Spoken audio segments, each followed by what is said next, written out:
সামনেই পৌষ পার্বণ উপলক্ষে আমি আজকে আপনাদের সামনে নিয়ে এসেছি নকশি সুন্দরী পুলি পিঠা। পুলি পিঠা তো আমরা এর আগে অনেক ধরনেরই খেয়েছি, একবার এই নকশি সুন্দরী পুলি পিঠাটা ট্রাই করে দেখুন। এর স্বাদ হয় অপূর্ব আর খেতেও হয় মজাদার। বাই দ্য ওয়ে, আমি মৌ, আপনাদের সকলকে আমার চ্যানেলে স্বাগত।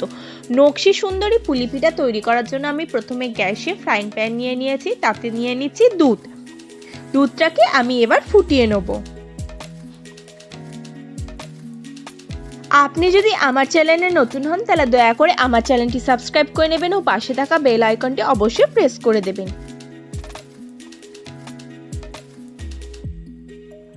দুধটাকে আমি 2 মিনিট এইভাবে জাল দিয়ে ফুটিয়ে নেব।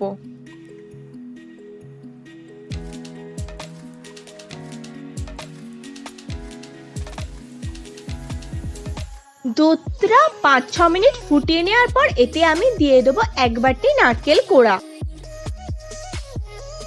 নারকেল কোড়া দিয়ে নারকেল কোড়াটাকে দুধের সাথে ভালো করে মিশিয়ে নেব, নিয়ে আবারও 2-3 মিনিট ফুটিয়ে নেব।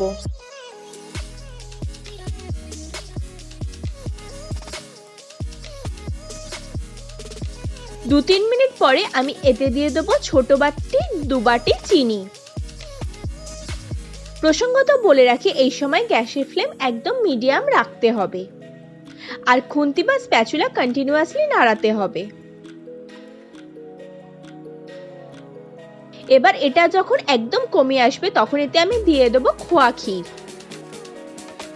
ক্ষীর দিয়ে খোয়া ক্ষীরটাকেও দুধ ও নারকেলের সাথে ভালোভাবে মিশিয়ে নেব।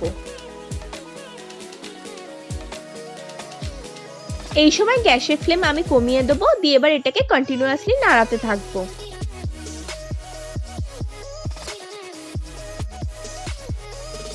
এটা থেকে আমি একটা মোটামুটি টাইট ডো তৈরি করে নেব। খুব টাইট করা দরকার নেই, এই রকম ঘনত্ব হলেই এটাকে আমি নামিয়ে নেব। এটা ঠান্ডা হলে ধীরে ধীরে শক্ত হয়ে যাবে। এবার আমি গ্যাসে একটা কড়া নিয়ে নিচ্ছি, তাতে আমি নিয়ে নিচ্ছি 2 কাপ জল। এতে দিয়ে দিচ্ছি 1 চামচ চিনি আর দিয়ে দিচ্ছি 1/2 কাপ সবুজ রং।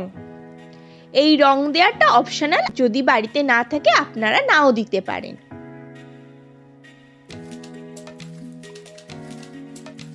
এবার এতে দিয়ে দিচ্ছি এলাচ গুঁড়ো। এলাচ গুঁড়ো দিয়ে এটাকে ভালো করে জলের সাথে মিশিয়ে নিচ্ছি। এবার গ্যাসের ফ্লেম হাই করে জলটাকে কিছুক্ষণ ফুটিয়ে নেব। এবার গ্যাসের ফ্লেম লো করে দেবো, দিয়ে এতে দিয়ে দেবো ওই কাপের 1 কাপ চালের গুঁড়ো দিয়ে এটাকে এর সাথে ভালোভাবে মিশিয়ে নেব। খুব সাবধানতার সাথে মেশাতে হবে যাতে কোনো ডেলা না পড়ে যায়। এবার গ্যাসের ফ্লেম অফ করে দিয়ে এটাকে মেশাতে থাকবো।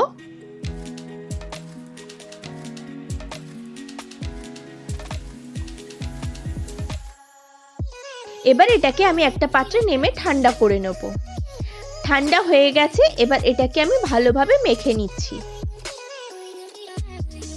এটা একটু নরম রয়েছে, তাই এতে আমি আরেকটু চালের গুঁড়ি দিয়ে মেখে নিচ্ছি। এই অবস্থাতে আমি একটু নুন দিয়ে দিয়েছি, যেহেতু আমি আগে নুন দিতে ভুলে গেছিলাম তাই এখন দিয়ে দিলাম, আপনারা আগেই দিয়ে নেবেন। দিয়ে এটাকে এরকম একটা টাইট ডো তৈরি করে নিয়েছি, নিয়ে এর থেকে কয়েকটা টুকরো করে নিচ্ছি।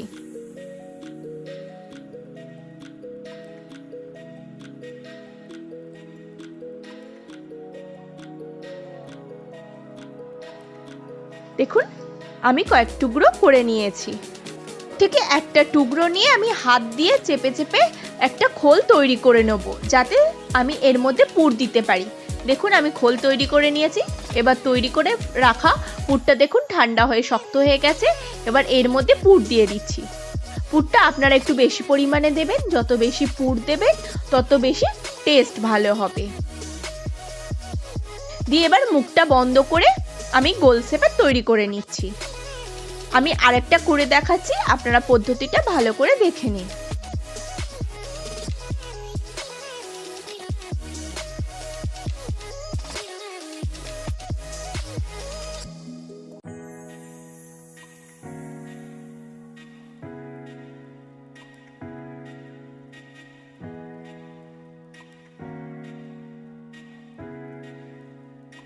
এইভাবে আমি সবগুলো তৈরি করে নিয়েছি। আর নিয়েছি একটা এই রকম ছাপ তোলার মেশিন। এটা আপনারা ইজিলি অনলাইনে বা দোকানে পেয়ে যাবেন। এবার ওই তৈরি করে রাখা বলগুলো একটা ওর মধ্যে দিচ্ছি, দিয়ে হাত দিয়ে চেপে ভালোভাবে শেপ দিয়ে দিচ্ছি। এটা খুব ভালোভাবে চেপে শেপ দিতে হবে, না হলে ছাপটা ভালোভাবে আসবে না। দেখুন খুব ভালোভাবে চেপে দিয়েছি। এবার এটাকে ওপর থেকে চাপলেই বেরিয়ে আসবে। দেখুন কত সুন্দর ডিজাইনের তৈরি হয়ে গেছে পুর ভরা পুলি পিঠা। এইভাবে আমি সবগুলো তৈরি করে নেব।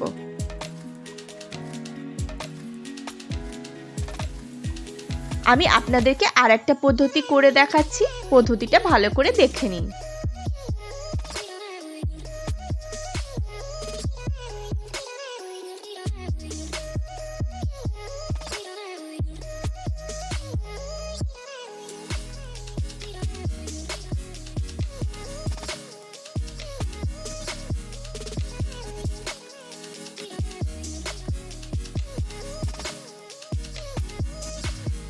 এইভাবে সবগুলো তৈরি করে নেব।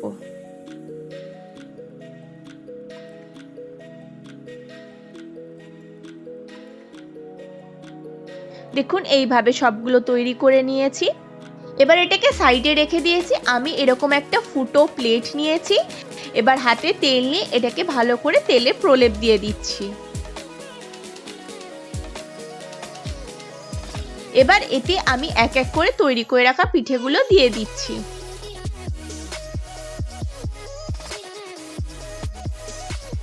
দেখুন দিয়ে দিয়েছি। এবার আমি গ্যাসে জল ফুটতে দিয়েছিলাম, তাতে আমি এই প্লেটটা দিয়ে দিলাম। দিয়ে এবার এটাকে ঢাকনা চাপা দিয়ে দেবো। দিয়ে এটাকে আমি দমে হতে দেবো 15 মিনিটের জন্য। খেয়াল রাখতে হবে যাতে কোনোভাবে কোনো দিক দিয়ে ভাপ না বেরিয়ে যায়। 15 মিনিট হয়ে গিয়েছে, আমি ঢাকনা সরিয়ে নিচ্ছি। দেখুন কত সুন্দর তৈরি হয়ে গেছে আজকের আমাদের রেসিপি নকশি সুন্দরী পিঠা। আমি একটা আপনাদেরকে কেটে দেখাচ্ছি।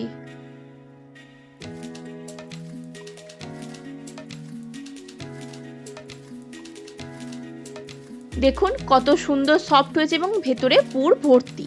আপনারা অবশ্যই একবার এই পদ্ধতিতে নকশি সুন্দরী পুলি পিঠা বা পুর পিঠা তৈরি করে খেয়ে দেখবেন, এর স্বাদ হয় অপূর্ব।